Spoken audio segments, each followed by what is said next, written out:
Perkenalkan, nama saya Alika Raisya Hidayat dengan NPM 24065011100. Perkenalkan, nama saya Amanda Ria Putri dengan NPM 24064189906. Nama saya Nabila Devata Putrinda dengan NPM 24065000874. Pada akhir November hingga awal Desember 2025, Indonesia kembali dihadapkan kepada bencana besar, yaitu banjir bandang dan longsor melanda berbagai wilayah di Pulau Sumatera akibat dari sistem badai yang berkaitan dengan siklon dan membawa hujan ekstrim. Namun di balik angka korban dan kerusakan yang ada, terdapat satu pertanyaan yang jauh lebih mendalam, yaitu apakah pemerintah menjalankan perannya sesuai dengan harapan masyarakat? Disinilah konsep dari public trust menjadi kunci. Public trust dalam materi ini dipahami sebagai penilaian publik kepada pemerintah apakah tindakan yang dilakukan oleh pemerintah sudah sesuai dengan harapan normatif masyarakat atau tidak. Para ahli seperti Hetherington pada tahun 1999 memposisikan trust sebagai orientasi dasar publik untuk mengevaluasi seberapa baik pemerintah beroperasi dibandingkan dengan harapan normatif tersebut. Bahwa trust dibangun melalui rantai yang jelas. Kualitas pelayanan publik memengaruhi kepuasan masyarakat, kepuasan mendorong kepercayaan, dan kepercayaan menghasilkan legitimasi serta loyalitas. Dalam situasi bencana, pelayanan publik tidak bersifat abstrak. Ia hadir dalam bentuk evakuasi cepat, pembukaan akses jalan, distribusi logistik, layanan kesehatan, penyediaan air bersih, dan yang tak kalah penting, informasi yang konsisten dan dapat dipercaya. Good governance memperkuat seluruh proses ini. Angka resmi yang terakhir dipublikasikan oleh BNPB menunjukkan perhitungan dampak yang besar, yaitu 990 orang meninggal dunia, 226 dinyatakan hilang, dan sekitar 5.400 orang luka-luka.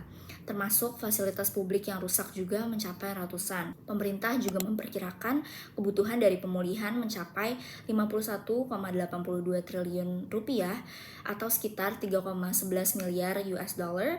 Kondisi layanan kesehatan terdampak berat seperti puluhan rumah sakit dan ratusan klinik mengalami gangguan yang memperburuk resiko penyakit pasca bencana dan menambah kebutuhan logistik medis. Oke, sekarang kita lihat relasi antara data, tindakan pemerintah, dan juga public trust melalui 4 poin utama.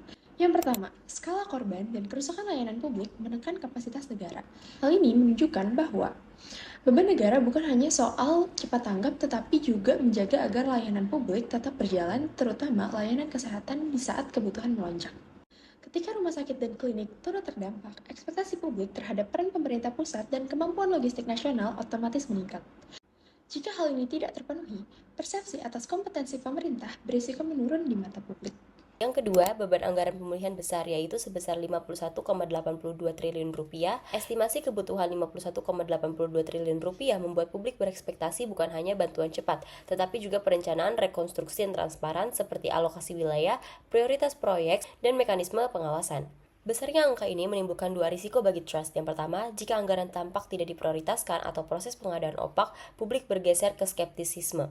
Yang ketiga adalah inkonsistensi data dan koordinasi antar lembaga, yaitu sebagai sinyal kelemahan dari tata kelola. Ombudsman RI menemukan ketidaksinkronan informasi, misalnya adanya perbedaan label status keterisolasian antar instansi dan merekomendasikan penetapan satu data kebencanaan yang konsisten dan juga terverifikasi ketika publik menerima informasi yang bertentangan. Dalam perspektif teori, inkonsistensi data sama dengan sinyal kelemahan akuntabilitas dan koordinasi.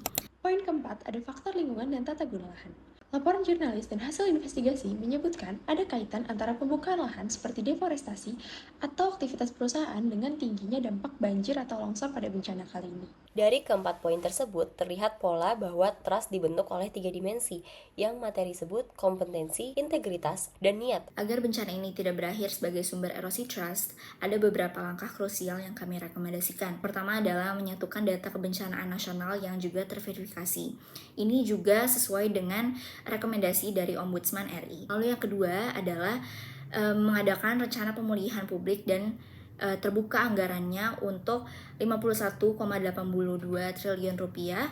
Lalu yang ketiga adalah pengawasan lingkungan dan audit aktivitas perusahaan. Dan terakhir adalah adanya keterlibatan dari komunitas lokal dalam monitoring distribusi bantuan sehingga distribusi adil dan juga terverifikasi. Kepercayaan publik bukan sesuatu hal yang datang dengan sendirinya, karena ia harus dibangun dengan melalui keputusan yang tepat, dijaga lewat konsistensi, dan dapat dipertanggungjawabkan, terutama saat terjadi bencana-bencana seperti ini. Konten ini dibuat untuk memenuhi tugas akhir mata kuliah Birokrasi dan Governansi yang diampu oleh Pak Didit Nurhayatmoko. Sekian dari kami, terima kasih atas perhatiannya.